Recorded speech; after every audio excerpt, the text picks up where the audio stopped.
maxaan rabaa inaad dunida ka qabto maxaan u joogaa haddaad taa garato waxaad garanaysaa yaad ku dayanaysaa markaa yaa model ku ah yaa tusaale ku ah oo aad ku dayanaysaa waxaa laga yaabaa adigu maanta inaadadna isweydiinnin subaxii markaa iskuulka isugu timaadamba waxaad tidhahdaan xalay yaa badiyey liiga kee sarreeya toddobaadkan Manchester United baa ugu sarraysa iyabaa lagu muransayay Real Madrid baa wadda maxaa waxaan keenay waxa weeyaan iyadoo ay luntay huwiyadii ama identity-gii qofku waxaynu u baahanay inagu inaan isweydiino identity-ga kumaatay man ana inaad marka hore isweydiiso kumaanahay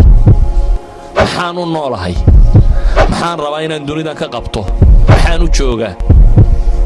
haddaad taa garato waxaad garanaysaa yaad ku dayanaysaa markaa yaa model ku ah yaa tusaale ku ah oo aad ku dayanaysaa waxaynu u baahanay inaynu garanno inaad tahay qof muslima oo ilaahay rumeeyey subxaana wa tacaala waxaad garanaysaa noloshu inaad wakhti yar joogayso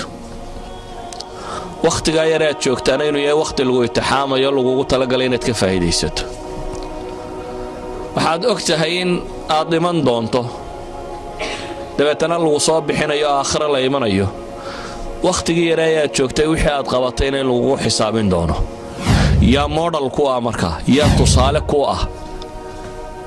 ilaahay baa qur-aanka inoogu tilmaamaya cidda tusaale inoo ah ilaahay subxaana wa tacaala intuu ambiyada ka soo warramay buu wuxuu leeyahay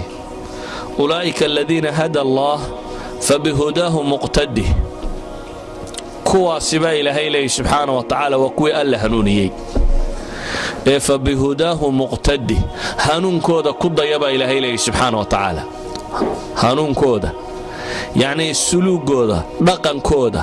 qaabkay u fakarayeen qaabkay u cibaadaysanayeen qaabkay nolosha u arkayeen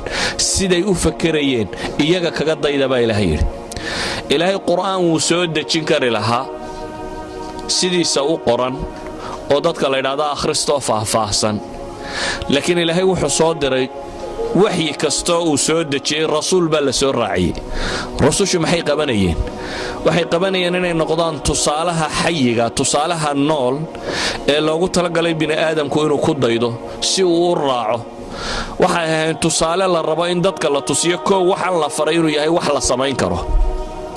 fii maqduuri albashar bini'aadamka awooddiisa wax ka mida inuu yahay inuu ariiqa saxaa yahay